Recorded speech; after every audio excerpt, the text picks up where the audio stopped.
والصلاة والسلام على رسول الله ومن أما بعد. محترم برادران عزیز،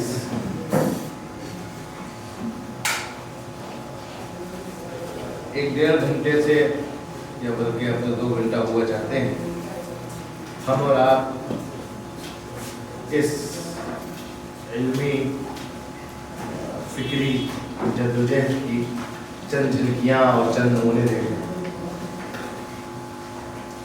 سچی بات یہ ہے کہ مولانا مسعود عالم صاحب نے اپنی بے نظیر قسم کی لگن سے اور جدوجہد سے وہ اب تک کر دکھایا ہے جس کا تصور بھی اگر مولانا سے پہلے کیا جاتا یا مولانا کو نہ جاننے والے کرنا چاہیں تو شاید مشکل. مختلف قسم کی رکاوٹوں، ہمت شکنیوں کے باوجود مولانا نے جس طرح بہم لگن کے ساتھ یہ کارواں یہاں تک پہنچایا ہے، بالکل بلا کسی مبالغے کے کہا جا سکتا ہے کہ یہ مولانا ہی کا حصہ ہے. فجزا اللہ جميعا. آج جو نمونے پیش کیے گئے ان نمونوں میں 2 پہلو بہت اہم تھے. ایک زبان کا پہلو، زبان و ادب کا پہلو، اور ایک سماج فہمی کا پہلو. زبان و ادب کا پہلو تو ہم اور آپ جہاں بیٹھے ہیں تو اس کے مظنہ میں ہیں، وہ تو کوئی مسئلہ نہیں ہے. گو کہ مولانا کی تربیت اس میں کچھ ایسے رنگ ڈالتی ہے کہ وہ ذرا سا ممتاز پہلو کر دیتی ہے اس کو. لیکن مولانا کی شخصیت نے اس تنظیم سے جو ایک بہت بڑا فائدہ پہنچایا ہے اس کے مستفیدین کو، وہ پہلو ہے سماج فہمی کا. اور کسی بھی انسان کے نفع رساں ہونے میں سماج فہمی بہت بنیادی کردار ادا کرتی ہے. آج کی جو گفتگو یہاں ہوں ان میں اس حوالے سے 2-3 گفتگوؤں کا یا 2-3 نمونوں کا ذکر کروں گا. زبان کے اعتبار سے تو سچی بات یہ ہے کہ شمیم اختر صاحب نے جس طرح جیسی عربی لکھی، تو لکھنا تو ظاہر سی بات ہے کہ انہوں نے سوچ سمجھ کے لکھا ہوگا، اور الحمدللہ نظم میں اچھی عربی لکھنے والے طلبہ ہوتے ہیں.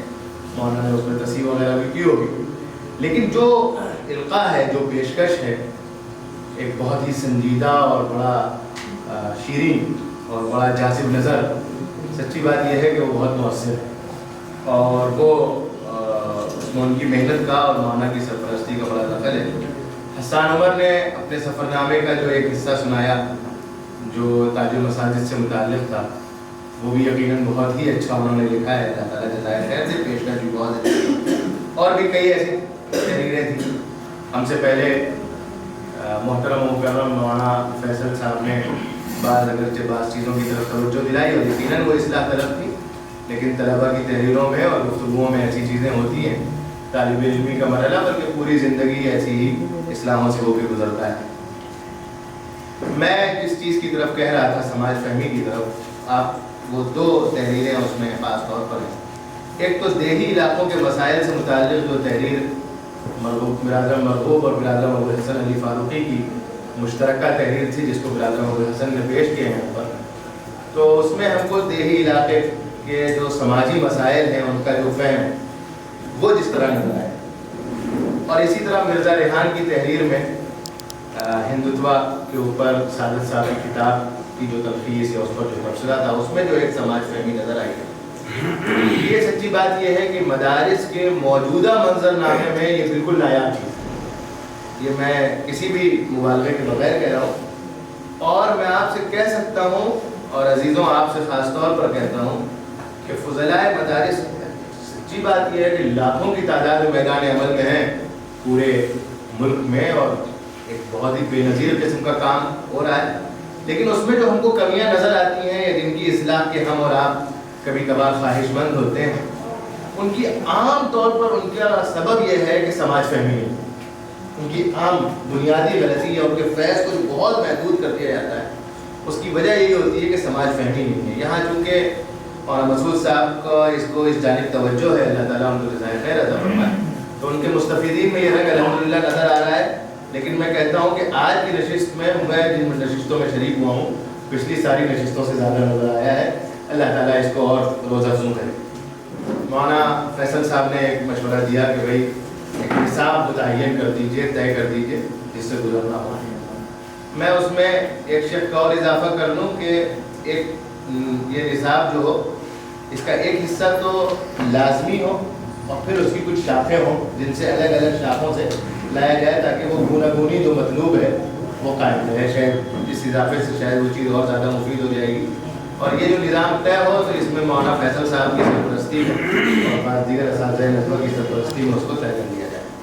البتہ ایک چیز کا میں اور بھی آج جب سے آیا ہوں تب سے خیال ہو رہا ہے کہ طلبہ کے اندر علم اور تحقیق کا عنصر اور زیادہ پختہ کرنے کی طرف توجہ دینے کی ضرورت ہے.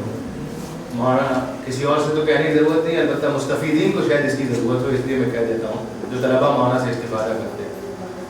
اصل میں دیکھیے دو طرح کی صلاحیتیں ہوتی ہیں, ایک لکھنے کی, پڑھنے کی, طرز ادا کی. یہ بہت ضروری صلاحیت ہے جس کو ہم کہہ لیں زبان و ادب. لیکن زبان و ادب تنہا پورا مفید انسان کو نہیں بنا دیتی ہیں, اس کے ساتھ کچھ علم اور تحقیق کا عنصر ضرور ہونا چاہیے.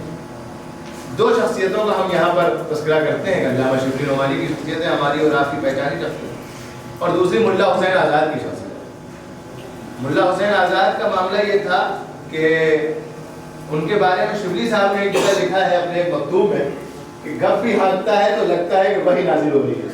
جس زمانے میں شبلی صاحب شعر النجم لکھ رہے تھے تو اس زمانے کا مکتوب ہے, وہ کسی کو لکھتے ہیں کہ سنا ہے کہ کچھ اور لوگ بھی اس موضوع پر لکھنے لگے. شبلی صاحب کے ساتھ یہ عجیب المیہ تھا, وہ جب کوئی کتاب لکھتے تھے تو ملک میں بہت سے لوگوں کو کتاب لکھنے لگتے تھے. الفاروق شبلی صاحب کی آنی تھی, اس کے منظر عام کا آنے سے پہلے کئی حضرت عمر کی زبانیں آ گئی تھی. سید صاحب نے اس میں لکھا بھی ہے اس کے مقدمے میں کہ لیکن اب جب یہ کتاب آئی ہے تو وہ سب ختم ہو جائیں گے, اور وہ ہوا بھی ہم آپ جانتے ہیں کہ حکیم کا کتابوں کی طرف وہ ہے اشارہ ہے. تو خیر, تو وہ شبلی صاحب کو خبر ہوئی کہ شعر النجم یہ اس کا جو موضوع ہے اس موضوع پر ملا حسین آزاد نے لکھا. تو شبلی صاحب نے لکھا ہے کہ وہ تحقیق کا تو آدمی نہیں, لیکن مسئلہ یہ ہے کہ گپ بھی ہانکتا ہے تو لگتا ہے کہ وہی نازل ہوئی. کس کے نام مکتوب ہے یہ تو میں بھول گیا ہوں, لیکن جملہ یہی ہے انشاءاللہ. تو دیکھیے زبان تو ایسی تھی کہ شبلی صاحب جیسا زباندان بھی اس سامنے کی آنے والی کتاب کے مصنف کی زبان سے ذرا سا فکرمند تھا.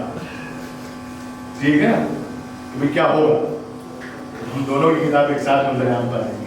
لیکن چونکہ تحقیق کا آدمی نہیں تھا اس لیے آج اس کی کتاب کا نام نشان یا بہت کم ہے. اور شبلی صاحب کا کیسا فیض ہے, کیسا گونا گوں اور مختلف علمی اور تحقیقی اس پر کتنا پختہ کام ہے وہ سب کچھ.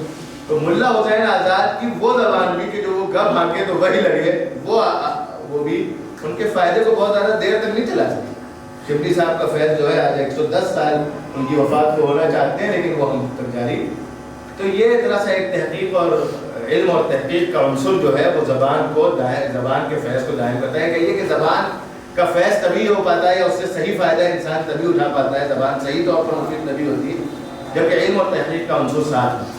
اس کے لیے اصل میں جو میں مشورہ میرے ذہن میں ہے اور جو میں دینا چاہتا تھا آپ سے بھی کہتا ہوں اور آپ سب کی موجودگی میں مولانا سے کہتا ہوں, اس کا ایک نظام یہ ہو سکتا ہے لقاء ثقافی کی طرف سے, اور بہت زوردار چیز ہوگی کہ مہینے میں ایک علمی تحریر لکھنے کی جو کلیہ درجات کے طلبہ ہوں ان کو کام دیا جائے, اور اس کی صورت یہ ہو کہ کسی فاضل محقق کو, ابھی ہم سب کے درمیان مولانا فیصل صاحب تشریف رکھتے تھے, وہاں پہ رشید صاحب تشریف رکھتے ہیں اور بھی حضرات ہیں, ایک گفتگو کرا لی جائے جس سے کہ کسی موضوع پر علمی مراجع جو ہیں ان کا تعارف ہو. مثال کے طور پر کہ بھئی ہندوستانی تاریخ سے متعلق یہ کتابیں ہیں جو کہ بنیادی مرجع کی حیثیت رکھتی ہیں. ایک بہت ہی ذیلی قسم کا, محدود قسم کا, جزوی قسم کا موضوع دے کر جس پہ بہت زیادہ پڑھنا نہ پڑے, بہت دے دیا کہ ان کتابوں کی روشنی میں آپ کو 1 مہینے کے اندر لکھنا ہے. پہلے ان کتابوں کا, ان کے طرز کا, ان سے استفادے کے مناسب طریقے کا ایک تعارف ہو جائے, پھر ہو جائے علوم حدیث سے متعلق, علوم فقہیہ سے متعلق اور بعض دیگر اس طرح کی چیزیں. ایک گفتگو گھنٹے 1.5 گھنٹے کی کرا کر مراجع کی رہنمائی کرا کر ایک کام کرا لیا جائے تو انشاءاللہ یہ طلبہ کے لیے جو طلبہ آپ کی سرپرستی میں 5 6 7 8 مضامین اس طرح کے لکھ لیں گے مقالات لکھ لیں گے تو انشاءاللہ پھر وہ دارالبحث کو دارالبحث بنا دیں گے انشاءاللہ. میں طلبہ سے